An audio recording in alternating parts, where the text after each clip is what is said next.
악을 선택한 사람이란 제목으로 말씀 증거하겠습니다. 여러분, 이 세상에는 선인과 악인이 있어요. 그런데 누가 선인이고 누가 악인입니까? 예수 안 믿는 사람은 성령이 없고 하나님이 죄사함이 없기 때문에 악인이 될 수밖에 없는 거예요. 그러니까 오늘 가룟 유다 얘기가 나오는데 우리는 이렇게 생각해요. 왜 예수님이 다 복음화 시키고 가룟 유다만 복음화를 못 시켰을까? 반대예요. 다 지옥 갈 놈들인데 예수님의 능력으로 11명이 구원받고 대단한 사도가 되었다는 게 핵심이에요. 제가 금주에 예레미야서를 좀 묵상했는데 예레미야 맨날 터지고 갇히고 거짓 선지자한테 붙잡히고 죽이려고 하고 그냥 예레미야 주변에 그냥 악인들로 드글드글 하더라고요. 여러분 인생 살면서 여러분 그런 생각 안 해요? 왜 내 주위에는 이렇게 악인들이 드글드글 할까? 여러분이 선인이라 그래요. 같이 악과 뒹굴면은 그냥 이 세상이 그냥 이러는 거구나. 그냥 똑같이 한번 내 욕심 풀다 가는 인생이구나. 남 죽이는 인생 똑같이 하다 가는 거거든요. 데살로니가 후서 3장 2절에 멋진 말씀 있죠. 우리를 부당하고 악한 사람들에게 건지시옵소서 하라. 주변에 악인들에게서 건지시라고 그래요. 또 하나, 믿음은 모든 사람의 것이 아니에요. 믿음은 여러분 모든 사람의 것이 아니에요. 너희가 그 은혜로 말미암아 구원을 얻었나니 이것은 하나님의 선물이라. 이건 에베소서에 있죠. 그러니까 여러분 보세요. 믿음은요 모든 사람의 것이 아니에요. 의인이 되는 것도 모든 사람의 것이 아니에요. 근데 교회도 보면은 모두 의인만 있는 게 아니에요. 자기 욕심이 있고 정욕이 있고 미움이 있고, 특별히 예배자들이 떠나면요 이거는 100% 그냥 마귀한테 끌려갑니다. 마귀한테 도구가 된다니까요. 십자가의 능력으로 말미암아 쫓아버려야 돼요. 교회는 누구가 와야 되죠? 예배드리는 사람이 와야 돼요. 교회를 섬기는 사람이 와야 돼요. 하나님을 의지하고 이 마지막 시대를 사역을 감당하는 인생을 살아야 되는 거예요. 자기 인생을 하나님 앞에 맡기면 하나님께서 다 이끌어 주시는데 맨날 자기 욕심에 끌려가지고 이리 끼우고 저리 끼우고 그러다 보니까 인생들이 자꾸 꼬이고 한 방에 하나님께서 다 날려버리는 거 아니에요? 여러분 지금이 이 말세 재물 쌓을 때예요. 지금 말세 권력 쌓을 때요. 말세 내가 인간의 어떤 줄 될 때냐고요. 여러분 주변에 악인들이 있으면 참 피곤해요. 아니 예수님 제자 11명이 이 가룟 유다 때문에 얼마나 피곤했을까? 맨날 이 가룟 유다는 분탕질 했을 거 아니에요. 맨날 돈 빼돌렸을 거 아니에요. 빌립 같은 경우는 회계사 출신인데 딱 보면 몰라요? 쟤 또 해먹는구나. 말도 안 해, 말도. 아니 마태 같은 경우는 세리 출신이잖아요. 딱 보면 알죠. 장부 까보면 몰라요? 그 사람? 장부 안 봐도 그 사람 눈빛이나 행동 보면 다 나오는 거 아니에요? 여러분 예수님은요 배신자를 알고 순종자를 알아요. 예수님은 딱 보니까 사도 요한 너는 순종자다. 예수님 특별히 사랑하는 자라 했잖아요. 민망하게 또 요한복음에 또 자기가 특별한 사랑이라고 본인이 또 언급을 해요. 하지만은 이 배신자 가룟 유다는 예수님이 딱 보래요. 이 독사의 자식, 넌 차라리 태어나지 않는 게 나았다. 예수님 도에서 최후의 만찬은 주로 앉아서 하는데 그때 당시 습관은 성인들이 약간 왼팔을 의지해서 비스듬히 기대서 떡을 떼 먹었대요. 참 과거 선인들은 좀 지혜가 있어요. 위가 이쪽에 있잖아요. 여러분 밥 먹고 왼팔을 의지해서 기대면은 TV 볼 때 안 소화 잘 되죠. 오른팔을 먹고 해보셨어요? 트름 나고 안 좋아요. 왼팔을 기대고 했다는 거는 그때 위가 이렇게 처지면서 자연스럽게 하는 거를 그때 당시 사람들이 체득을 한 거죠. 그리고 당시 습관은 서로 막 기대어 있는 거예요. 그러니까 사도 요한은 똑같이 복음 증거하고 힘드니까 예수님 품에 이렇게 기대어 있는 거죠. 저 예전에 저희 교회에 있던 등치 이렇게 큰 노 목사님이라고 한 분 계셨잖아요. 대만 선교 밖에서 저랑 같이 전도하고 들어왔는데 너무 피곤하니까 내가 그 배를 자고 좀 누워 있었더니 그렇게 편하더라고. 등치가 이렇게 크신 분이니까. 근데 여러분 남자들끼리도 친근감이 있어야지 기대게 되죠. 친근감 없어 봐요. 그냥 1m, 10m. 그러니까 그 사람 가까이 있는 게 그 사람의 친밀도인 거예요. 예? 그리고 여러분 지나다가 어떤 사람이 나 자꾸 피하려면은 눈치 좀 채요. 그 사람이 나 별로 안 좋아하는 거예요. 그걸 굳이 그냥 디밀고 그냥 그 사람이 나를 경계하는 거라니까요. 바보예요. 그거 몰라요? 그런데 왼쪽 팔에 의지해서 기댔다 이거는 사도 요한이 그만큼 예수님하고 친밀한 거예요. 근데 여러분 본문 잘 보면은 누가 예수님을 팔자입니까 하고 딱 물어보죠. 우리는 이걸 직접 물은 걸 베드로라고 착각을 해요. 24절에 보니까 시몬 베드로가 머리짓을 하여 말하되 말씀하신 자가 누구이니까 말하라 하니, 예수님한테 말하라 이렇게 반말할 수 있어요? 사도 요한한테 얘기한 거예요. 그러니까 베드로가 머리짓하면서 누가 배신자인지 한번 물어봐줘. 그래서 사도 요한이 그 얘기를 듣고 예수님한테 물어본 거예요. 그러니까 사도 요한이 얼마나 예수님하고 친한 거예요. 어떤 말인지 알겠죠? 그러니까 우리는 예수님이 베드로가 수제자 중에 수제자고 예수님하고 제일 친했다고 생각하지만 그 사역의 풍부함과 열매가 컸을 뿐이지 실제로는 사도 요한이 예수님하고 인성을 가진 예수님하고 친분이 있었을 수 있죠. 그러니까 자기 어머니까지 맞댄 거 아니에요? 여러분 왜 떡을 떼가지고 가룟 유다한테 딱 예수님이 줬을까요? 마지막 회개하라 이거 아니에요? 마지막 기회를 주는 거 아니에요? 마지막 기회를 주는데 그걸 놓쳐요? 참 이런 사람들 많지. 복음 증거 그렇게 했는데 마지막 기회를 끝까지 놓쳐가지고 지옥 가는 사람들이 얼마나 많냐고요. 저는 오늘도 진짜 우리 교회 새로 오는 분들, 예수 안 믿고 오는 분들 굉장히 많다니까요. 오늘도 영접기도 했어요. 오늘도 영접기도 했는데 그 영접기도 해가지고 지옥에서 천국으로 옮기는 게 얼마나 대단한 일이냐는 거예요. 얼마나 큰 역사냐는 거예요. 영적으로 긴장해야 되는 일이죠. 여러분 주변에 예수 안 믿는 가족과 친척과 친구들 있다고 너무 낙심하지 마세요. 그거 하나님이 믿으면 모든 사람께 아니기 때문에 내가 발악을 한다고 되는 것도 아니고 또 내가 그냥 있다고 구원 안 받을 사람이 못 받는 것도 아니에요. 다 하나님께서 역사하신다니까요. 우리는 어떻게 하면 돼요? 하나님 앞에 온전히 내 삶을 맡기면 되는 거죠. 여러분 이 세상을 살아가면서 우리는 이 험악한 세상에서 온통 원수 마귀들이 나를 공격하고 직장에서 나를 핍박하고 가족 중에서 안 믿어가지고 팽 돌아가고 이런 사람 중에서 너무나도 왜 이 힘든 세상에 나를 던져놓고 우리 하나님은 가셨는지 너무 답답할 때가 있죠. 그런데 중요한 건 뭐냐면 끝까지 내가 너와 함께 하겠다. 성령을 보내주셔서 고아와 같이 너희를 버려두지 않겠다. 예수님이 약속하셨고 예레미야나 이사야나 모든 이 핍박당하는 선지자에게 끝까지 우리 성령님 하나님은 함께 하셨다는 거예요. 그러니 앞으로도 여러분의 인생 가운데 하나님이 함께하면 계속될 거예요. 여러분 이미 승리했어요. 악한 마귀는 물러났어요. 여러분 직장과 앞으로 미래는 여러분 책임질 수 있어요. 하나님이 다 책임져 주신다고 했어요. 여러분 절대 굶어 죽지 않습니다. 여러분의 인생은 시온의 대로처럼 팍팍팍팍 열릴 거예요. 문제는 뭐예요? 우리가 순종하고 하나님 앞에 나와야 될 거 아니에요. 죄와 정욕과 욕심을 번져 버려야 될 거 아니에요. 왜 그 중독에 매여 있어서 이 어딕션에 매여 있어가지고 히히 낙낙거리면서 그 죄를 즐기냐고요. 끊어버려야 될 거 아니에요? 언제까지 질질질질 끌려가지고 이 어딕션 속에서 있어야 되냐고요. 악한 마귀가 여러분의 마음과 심장을 계속 공격하고 있잖아요. 아침마다 예수의 이름으로 외치세요. 나사렛 예수의 이름을 원하노니 이 우울증을 주고 고통을 주고 절망을 주고 시기를 주는 마귀야 십자가의 보혈의 능력으로 물러나라. 그럼 쫙쫙 물러나죠. 여러분 안에 욕심들 여러분 그냥 생각하는 것 같아요? 다 그거 아까 마귀가 장난질하는 겁니다. 십자가의 보혈의 능력으로 나아가야 돼요. 그리고요 십자가 앞에서 순종하는 길로 가세요. 어떤 사람 심판하겠다고요? 심판자는 하나님이에요. 여러분 제가 금주에 민수기도 보니까 16장에 보면은 반역 얘기 나오죠. 고라, 다단, 아비람, 온은 나중에 회개했는지 나중에 심판받는 데는 좀 미온적이더라고요. 얘네들이 막 일어나가지고 모세를 반역을 해요. 근데 얘네들이 막 일어나니까 지휘관 250명이 같이 붙은 거예요. 이거 굉장한 쿠데타였어요.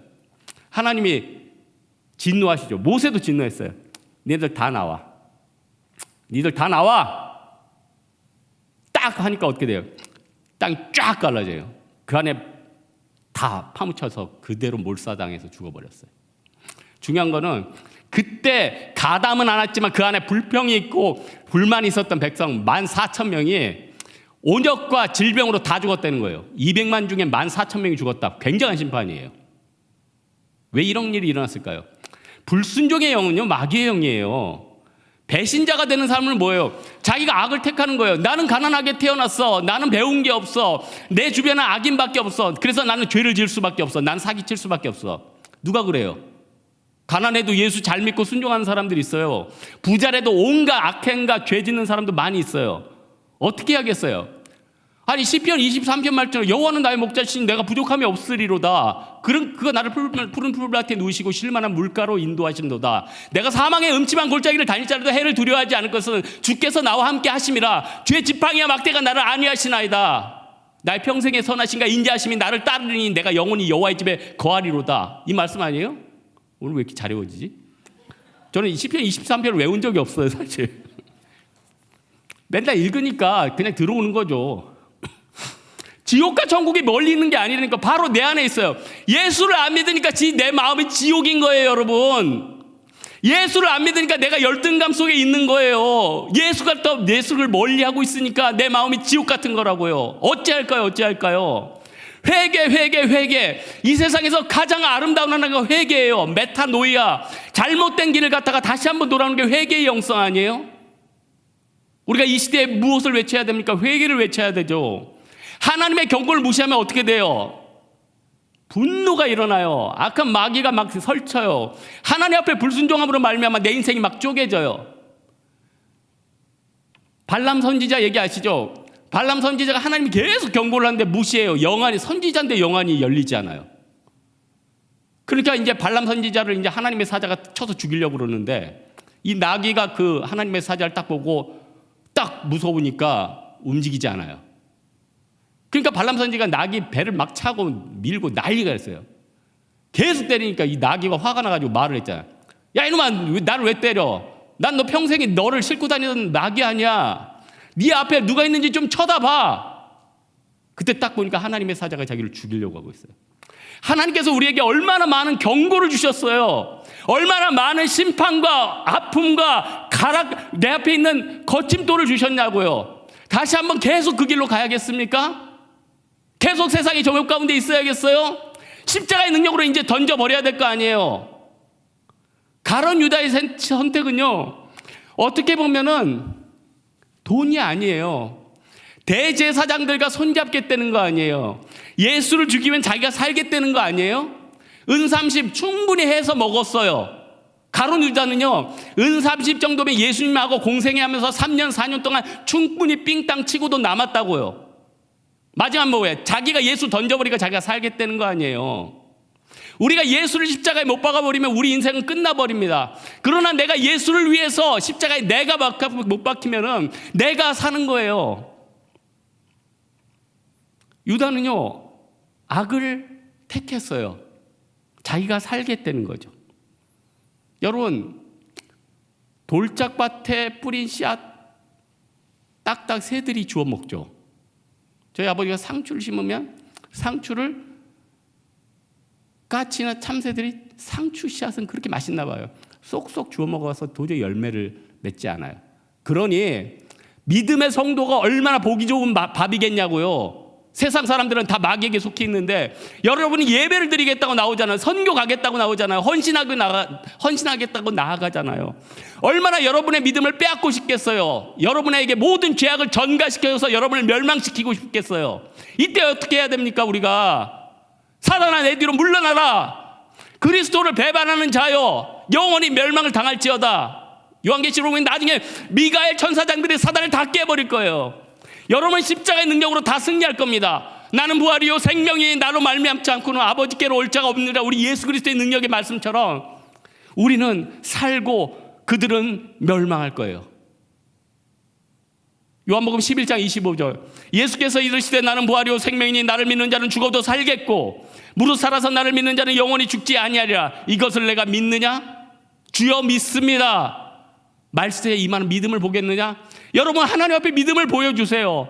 주여 살려만 주옵소서. 주여 나의 죄를 용서하여 주옵소서. 주여 우리 가족이 우울증으로 죽게 되었나이다. 주여 우리가 굶어 죽게 되었습니다. 안 죽는다. 내가 너와 함께 한다. 나는 너를 살려줄 것이다. 우리는 항상 그래야 돼요. 감사합니다. 잘 될 줄로 믿습니다.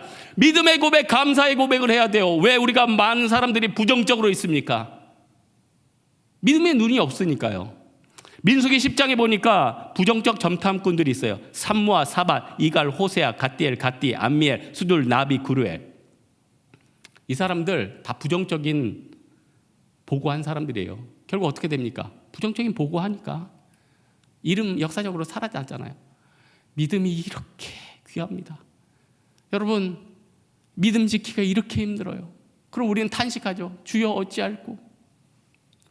주님 어떻게 해야 됩니까? 주님 어떻게 해야 됩니까? 주님, 예레미야가 그러잖아요. 나는 아이라 어찌할 바를 모르겠습니다.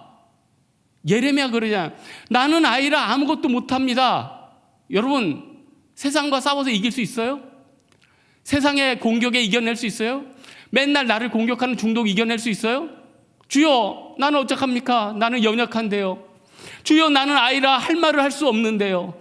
주여, 하루하루가 살아갈 수 없는데 주여 어찌합니까? 어찌합니까?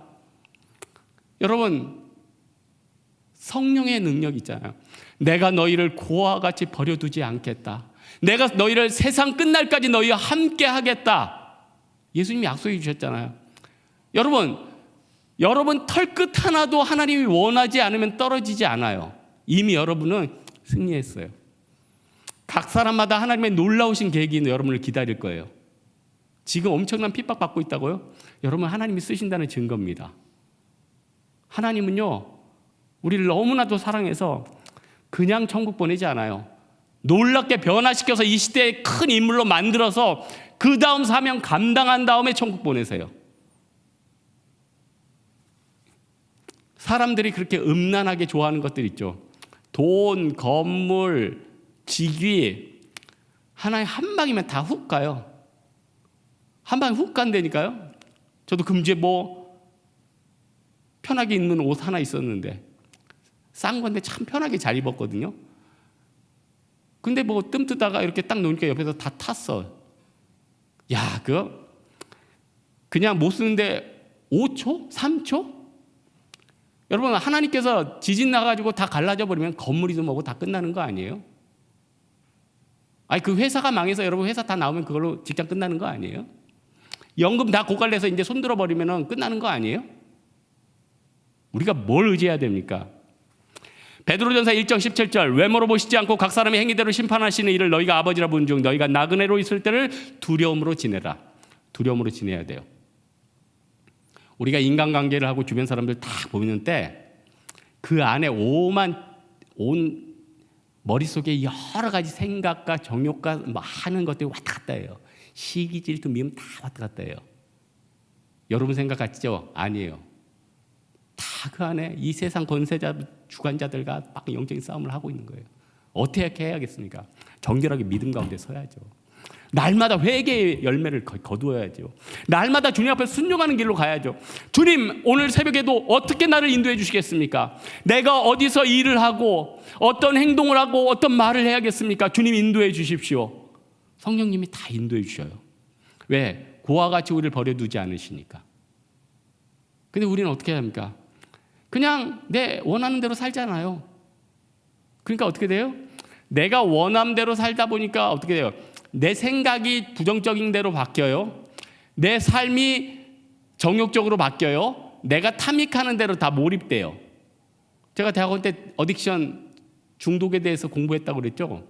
계속 중독돼가지고 어떤 거에 매달리잖아요. 그럼 도박에 계속 매달려, 정욕에 계속 매달려, 돈에 계속 매달려, 코인에 계속 매달려. 전두엽이 바뀌어버려요. 이성에 대해서 계속 매달려. 어떻게 돼요? 전두엽이 바뀌어버린다니까요. 뇌가 바뀌어요. 참 신기하죠. 근데 잘 안 돌아와요.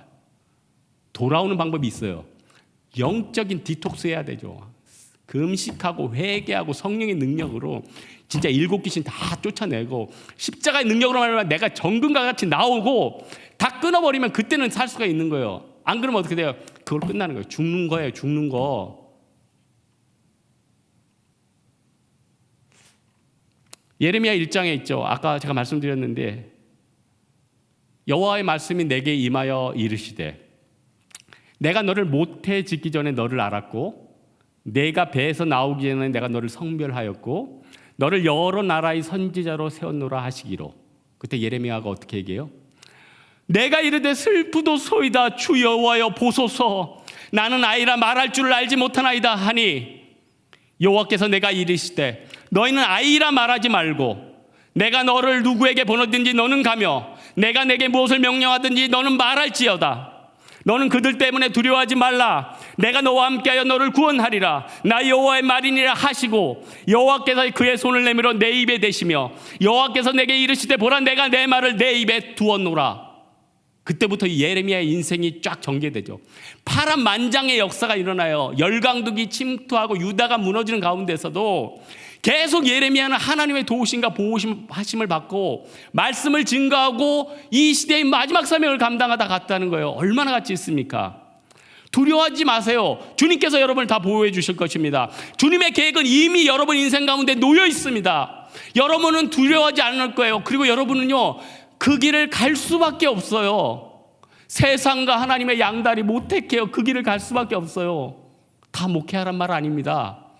하지만 여러분에게 주어지신 사명은 감당할 수밖에 없다는 거예요. 이 세상에서 가장 좋은 기회, 예수님의 제자가 될 수 있는 기회를 가룟 유다는 받았네요. 근데요, 자기는 악을 선택했어요. 악을 선택했어요. 내가 하나님 앞에 헌신하고 믿음 가운데 나올 수 있는 좋은 길이 있는데, 여러분 우리가 삶이 어떻습니까? 계속 세상의 좋은 것들, 내가 원하는 것들, 내가 좋은 사람들, 내가 좋은 물건들, 하나님보다 더 좋아하는 걸 뭐라고 합니까? 우상이라고 하잖아요. 우상을 끊어야 된다니까요. 마지막 시대에 우리가 우상을 끊어야지 살아요. 그래서 앞으로는요, 사느냐 죽느냐이기 때문에 교회는 부흥할 수밖에 없어요. 세상에서 숨을 쉴 수가 없는데요, 숨 쉴 수 있는 곳이 이 교회밖에 없는데 어떻게 사람들이 안 오겠어요? 그렇지만 이곳에 와서 어떻게 돼요? 예수님의 십자가를 받아들인 사람은 생명이 살아나는 거고, 그 안에서 분탕질하고 십자가를 저주하는 사람들은 악의 길로 가버릴 수밖에 없는 거죠. 오늘 말씀의 결론 맺겠습니다. 이 시대에 정말로 우리가 믿음을 보여줄 때가 왔습니다. 이 시대에 정말 십자가 하나를 붙들 때가 왔습니다. 이 시대에 정말로 하나님 앞에 기도할 때가 왔다는 거예요. 이 시대에 정말 여러분이 마지막 구루터기가 되길 원합니다. 이런 인생 사는 여러분 되길 주님의 이름으로 축원합니다.